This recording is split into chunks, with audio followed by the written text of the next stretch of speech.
नमस्कार दोस्तों, आप देख रहे हैं पंजाब केसरी टीवी और आज हमारे साथ हैं special guest hair expert Najeeb और रहमान। उनसे हम हेयर को लेकर सारे सवाल पूछेंगे जो हेयर्स को लेकर इन दिनों प्रॉब्लम चल रही हैं।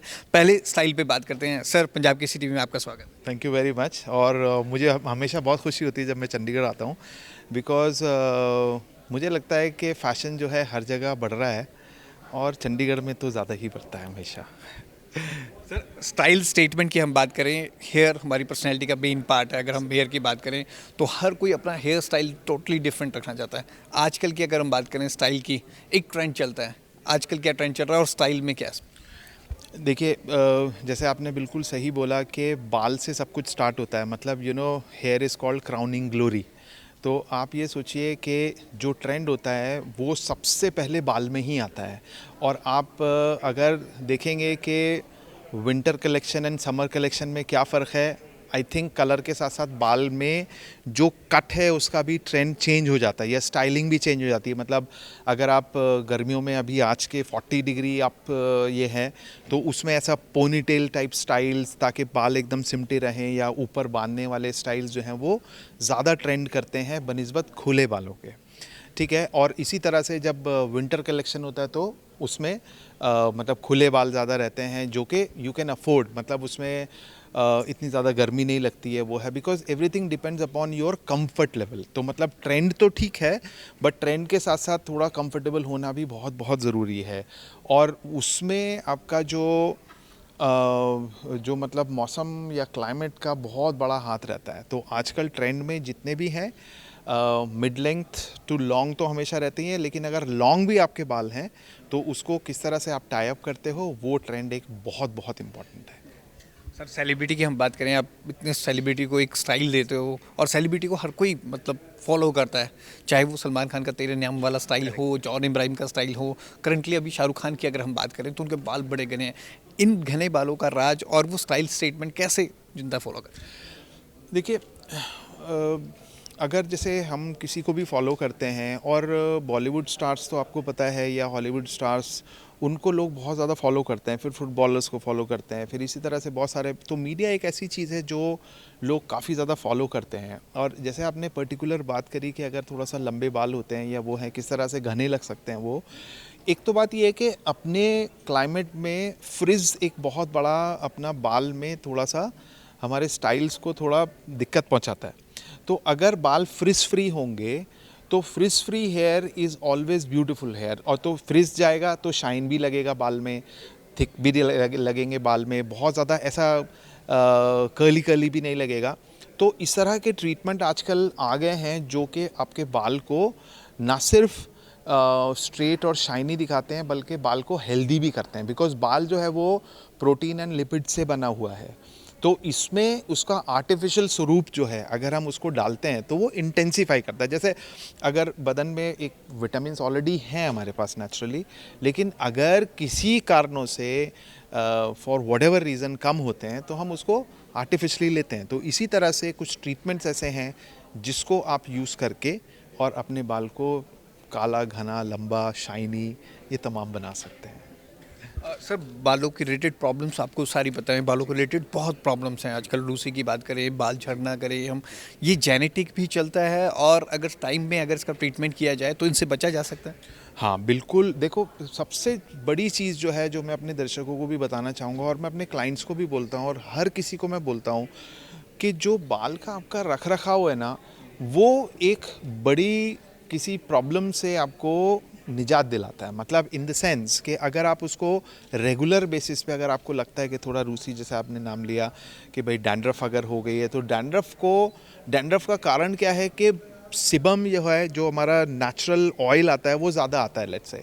तो क्या हम उसको जड़ से कुछ कंट्रोल कर सकते हैं? जड़ से कंट्रोल करने के लिए सबसे इजी तरीका उसका ये है कि भाई बाल को रेगुलर वॉश किया जाए और रूट से वॉश किया जाए, क्योंकि अगर किसी के बाल ऑयली हैं तो।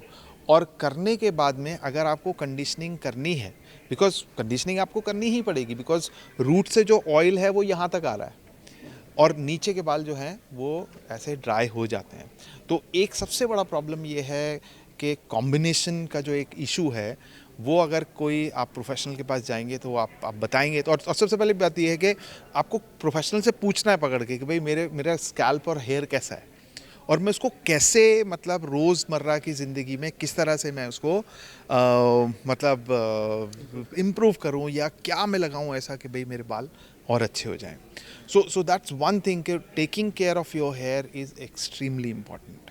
तो अगर आप उसको केयर करते हैं, जैसे अगर किसी को फॉलिंग हो रहा है, तो आप ये सोचिए, अगर आपका नेचुरल ऑयल जम रहा है, बैक्टीरियल इन्फेक्शन है, पहले डैंड्रफ होता है, फिर बाल गिरते हैं. तो ये एक बहुत बड़ा एक सीरीज़ है बेसिकली, एक चीज़ दूसरे को वो करती है. तो हमको घर पे क्या हमको करना है, that's very important. Sir care की आपने बात की, यही आप बात सेम कह रहे हैं कि हेयर की जो हम केयर है कैसे करें, क्योंकि हेल्थ वाइज तो हर पर्सन ध्यान दे देता है, लेकिन हेयर की केयर कैसे करें ये बेसिक है. इसके लिए अगर कोई टिप्स हो. एब्सोल्युटली. देखिए, जैसे स्किन में हम लोग बोलते हैं ना क्लेंजिंग, टोनिंग एंड मॉइस्चराइजिंग, इसी तरह बाल में भी है. बिकॉज आप देखो वो प्रोटीन से ही बना हुआ है ये सब कुछ ना. तो क्लेंजिंग माने शैम्पू, तो रेगुलर बेसिस पे अकॉर्डिंग टू योर हेयर. अब सपोज आपने कोई ट्रीटमेंट करा रखा है, या आपके बाल में डैंड्रफ है, या कुछ भी है, हो सकता है आपके बाल में डैंड्रफ हो और नीचे कलर हो, तो हो सकता है आपको 2 शैम्पू यूज़ करने पड़े. तो एक अपने डैंड्रफ शैम्पू जो है वो रूट्स में यूज़ करना है, और नीचे बाल पे जो है वो कलर वाला शैम्पू यूज़ करना है, लेट्स से. उसके बाद में आपने जो आपका मॉइस्चराइजिंग है जो इसमें आता है, यहाँ पे मॉइस्चराइजिंग पहले आ जाती है बस. तो मतलब शैम्पूइंग, उसके बाद कंडीशनिंग, और फिर फाइनली एक सिरम या कोई ऑयल, जैसे आर्गन ऑयल है, जो भी नॉन फैटी एसिड ऑयल है, मैकेडेमिया ऑयल है, या फिर असाई ऑयल है, वो 2-4 बूंदे हाथ पे लेकर और बाल पे लगाएंगे, तो वो एज अ सनस्क्रीन भी काम करता है. क्योंकि आजकल ना देखो, यूवी रेज भी बहुत बाल को नुकसान पहुंचाती हैं, और अगर आपका ऐसा कुछ वो है कि आपको बाहर निकलना ही पड़ता है, तो आपको, जैसे हम लोग फेस पे सनस्क्रीन लगा के चलते हैं, तो इसी तरह इसमें हल्का सा सिरम या कोई भी ऑयल लगा के आपको बाहर निकलना चाहिए. तो this is the basic care. Sir इसको लेकर भी कई डाउट्स हैं, जैसे आपने कहा कि शैम्पू करना चाहिए, डेली शैम्पू करना चाहिए या नहीं करना चाहिए, और करना भी चाहिए तो कौन सा करना चाहिए. इसको लेकर काफ़ी डाउट्स हैं कि डेली अगर हम करते हैं तो हमारा हेयर फॉल बहुत होता है. सी, इसका ना देखो कोई एक आंसर नहीं है, बिकॉज अपने कुदरती बाल जो है ना, या स्कैल्प जो है, हर किसी का डिफरेंट है. किसी के बाल में ज़्यादा ऑयल आता है तो ज़्यादा फ्रीक्वेंटली आपको वॉश करना है. किसी के बाल में कम जैसे किसी के बाल में सोराइसिस है, या स्कैल्प में सोराइसिस है, तो सोराइसिस माने उसका जो सेबम है वो इतना ज़्यादा प्रोड्यूस नहीं होता है, तो उसमें फिर आप थोड़ा सा गैप दे दोगे, 2 दिन बाद आपने वॉश कर लिया या वो है. लेकिन ये कभी नहीं होना चाहिए कि इतनी गर्मी में हम 10 दिन में एक बार वॉश करेंगे या फिर 5 दिन में. तो क्या है कि सारी चीज़ें, प्रॉब्लम्स जो है ना, वहीं से ही स्टार्ट हो जाएंगी. तो आपको रेगुलर बेसिस पे अपने स्कैल्प के और बाल के अकॉर्डिंग बाल को धोना चाहिए, और कंडीशनिंग और एक सिरम ज़रूर लगाना चाहिए. एक कलर्स को लेकर डाउट होता है सर, जब हम हेयर कलर कराते हैं उसको लेकर भी काफ़ी डाउट्स कहते हैं कि जो भी पर्सन कहता है कि मैंने फर्स्ट टाइम जब कलर कराया था ना, उसके बाद से मेरे बाल बहुत हल्के हो गए, बाल बहुत झड़ रहे हैं. ये भी डाउट्स काफ़ी के मन में. देखिए, ये ना एक कंप्लीट मिथ है, जिसको कहते हैं मिथ. समझते ना, मतलब एकदम ये लोगों की धारणा है. धारणा इसलिए मैं बोलूँगा, देखो कोई भी चीज़ आपके फॉलिकल से बाल के अंदर नहीं जाती है, कोई पेनिट्रेट नहीं करती, ना सिर्फ ना पानी पेनिट्रेट करता है, ना कुछ करता है. इवन कलर तो जो आपका है वो क्रीम बेस्ड होता है, और क्रीम के अंदर भी आपके protein, nourishing and conditioning and caring agents रहते हैं. नाउ द थिंग इज़, और वो ऐसा होता है जैसे आपने नेल्स के ऊपर टॉप कोट लगाते हो, अंदर से जो बाल आएगा वो वैसे ही आएगा. आप सोचिए, अगर बाल में कलर पेनिट्रेट या रूट्स में करता पेनिट्रेट, तो अंदर से बाल जो है कलर्ड आना चाहिए था, वैसा ही नहीं आएगा. तो कहने का मेरा मकसद सिर्फ ये इतना है कि जो आउटर शाफ्ट है ये, हम इसको कलर करते हैं. और अगर एक कोई, जैसे हमारा काम मेजरली प्रोफेशनल्स को ट्रेनिंग देना ही है, मतलब इम्पार्ट नॉलेज इम्पार्ट ही है हमारा बेसिकली. तो हम लोग उनको यही बताते हैं कि येस, क्लाइंट फील के भाई कलर ख़राब करता है सब कुछ, लेकिन मैं उल्टा बोलता हूँ आजकल कि अगर किसी के बाल ड्राई हैं या कुछ स्ट्रेस्ड हैं या फ्रिजी हैं, तो आप colour not very light but normal अगर आप कलर कराएंगे, तो आपका जो टेक्सचर है, आपका जो बाल है ना, वो और अच्छा दिखेगा. जैसे नॉर्मल स्किन के ऊपर आप हल्का सा मेकअप का हल्का सा लगा के चलेंगे, तो क्या होगा, आपका स्किन और ज़्यादा शाइनी और अच्छा दिखता है. तो colour is same like makeup. वो गॉडी भी दिखा सकता है आपको, काला भी कर सकता है, वैसे भी है. लेकिन एक बात हकीकत है कि वो बाल को डैमेज नहीं कर सकता है, अनटिल एंड अनलेस जहाँ पे भी आप जा रहे हो वो टेक्निकली साउंड है। हेयर ड्रेसर का बहुत फ़र्क पड़ता है। एक सर यंग एज में काफ़ी वाइट बाल देखे जा रहे हैं, हम काफ़ी यंगस्टर्स को देख रहे हैं 20 क्रॉस करते हैं 25, उनके वाइट हेयर हो जाते हैं। इसका रीज़न क्या है? क्या टेंशन भी इसका वन ऑफ द रीज़न है? हाँ, मेजर देखो, सबसे पहले अगर मैं आपको सिंपल भाषा में बताता हूँ कि अगर आप मिर्ची भी ज़्यादा खा लोगे तो भी सिर में ही खुजाते हैं, कोई पीछे इधर उधर नहीं खुजाता है। तो हर चीज़ का जो फ़र्क है ना, वो आपके बाल पे पड़ता ही पड़ता है डेफिनेटली। तो एक तो आपका लाइफस्टाइल बहुत काम करता है, मतलब ये बोलते हैं कि रात की नींद जो है वो बहुत ज़्यादा इम्पॉर्टेंट है आपकी, ना सिर्फ हेल्थ के लिए बट के ओवरऑल आपके स्किन के लिए और बाल के लिए भी। और एक पर्टिकुलर टाइम रहता है जिसमें बाल बढ़ता है, मतलब 3 से 4 बजे का समय रहता है या ऐसा कुछ है। So it is that important. तो मतलब आप सोचिए, अगर आप वो चीज़ को गंवा रहे हैं और फिर आप तमाम तरह के ट्रीटमेंट कर रहे हैं, तो जो नेचुरल हीलिंग है ना बाल की, वो नहीं हो पा रही है। तो कोशिश करिए कि, और 1-2 दिन से देखिए फ़र्क नहीं पड़ता, बट अगर लाइफस्टाइल इस किस्म का चल रहा है तो डेफिनेटली आपके बाल में, आपके स्कैल्प में वो पता लगेगा। और जब आप रिलैक्स्ड होंगे, जब आप अच्छे से आपका स्लीप पूरा जा रहा है और काम देखिए, जैसे इम्तहान होते हैं या लोगों के एग्ज़ाम्स होते हैं तो उनको स्ट्रेस रहता है, बट इट्स टाइम बाउंड, मतलब 15 दिन है, 1 महीना है, वो है, पूरा नहीं। लेकिन जो आपकी आदत है वो हमेशा की है। तो ठीक है, आपने एक थोड़ा सा स्पीड ब्रेकर आया और उसके बाद फिर आपने फिर वैसे ले लिया। तो अपने लाइफस्टाइल को थोड़ा ठीक रखना है, खाने में थोड़ा सा ठीक रखना है। अगर आप वेजिटेरियन हैं, नॉन वेजिटेरियन, आजकल बहुत सारे ऑप्शंस हैं। और जंक फूड को थोड़ा सा अवॉइड करना है।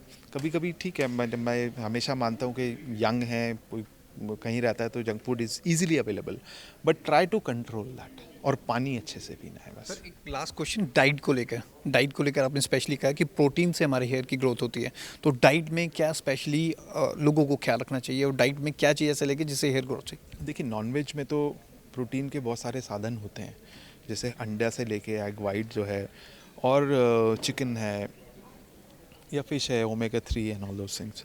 बट वेजिटेरियंस जो हैं उसमें दालें हैं आपकी, ग्रीन वेजिटेबल्स हैं, और इसी तरह से सोया प्रोटीन काफ़ी अच्छा है।